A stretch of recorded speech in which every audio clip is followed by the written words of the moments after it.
pagi hari ini materi kita adalah di bidang PKM ya.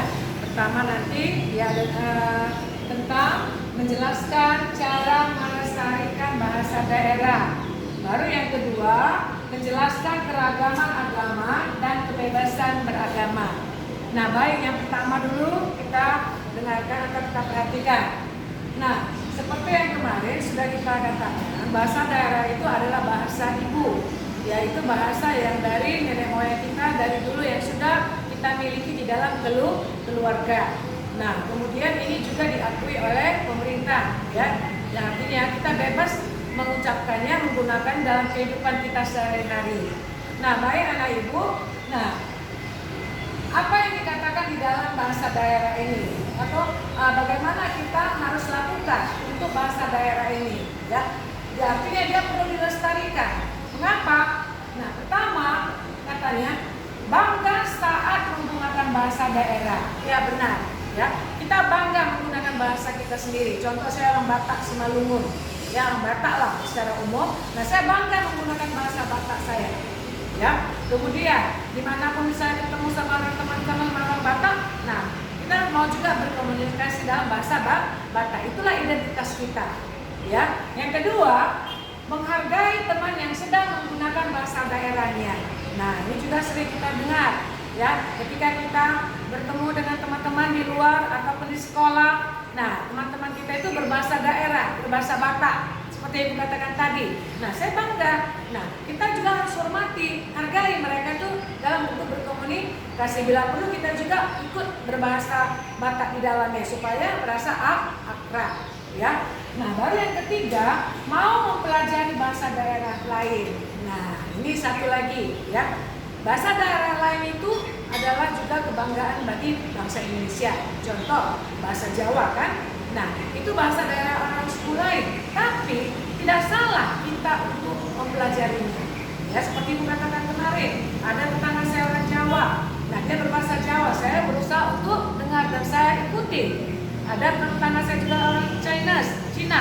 Nah, mereka bahasa Cina. Nah, saya berusaha juga belajar. Akhirnya komunikasi itu dapat berjalan dengan lancar. Itulah yang ketiga.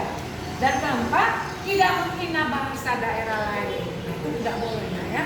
Ya, kita tidak boleh menghina bahasa lain. Misalnya kamu sebagai orang Batak, kalau hina bahasa orang Jawa, nah, atau orang Sunda, kau katakan itu nggak bagus, bahasanya gini, nggak boleh. Ya, tidak boleh, nah ya, kita harus tetap menghargai dan tidak boleh menghina bahasa daerah orang lain. Nah, baik anak ibu, yang kedua menjelaskan keragaman agama yang kita temukan di Indonesia, ya, sebagai bentuk kebebasan beragama. Kita tahu ada 6 agama di Indonesia. Pertama, itulah yang pihak mayoritas agama Islam. Kedua, Kristen Protestan. Ketiga, Kristen Katolik. 4, Hindu. 5, Buddha, dan 6, Konghucu. Ya, beserta dengan kitab sucinya. Ya, agama Islam kitab sucinya Al-Quran.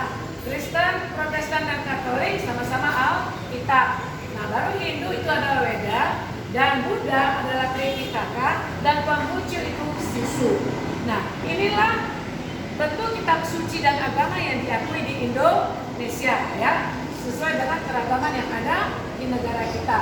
Nah, baru di dalam undang-undang, ya, tentang agama ada juga diatur, ya, kebebasan untuk memilih menentukan agama kita, yaitu katanya kebebasan beragama di Indonesia. Nah, yang kedua katanya, nah kita bebas memilih, dan dikatakan lagi di dalam pasal 29, ya, di dalam undang-undang itu pasal 29, nah ayat 2, ya, kita dilindungi, ya, bahwa agama yang kita anut itu, nah tetap kita dilindungi. Ya, kalau pertamanya misalnya diberikan kebebasan memilih agama apa, yang kedua kita dilindungi, ya, diatur dalam bentuk undang-undang di ayat 2.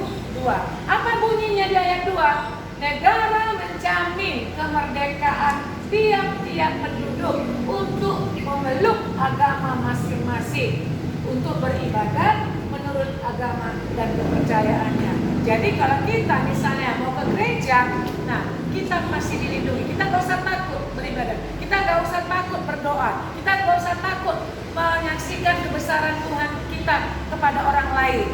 Kenapa? Nah, orang tidak boleh melarangnya. Nah, artinya itu adalah di pasal 29 ayat kedua. Nah, itulah anak-anak ibu ya, PKN kita pada hari ini. Ya, nanti ada tugasnya, anak-anak ibu bisa kerjakan. Terima kasih.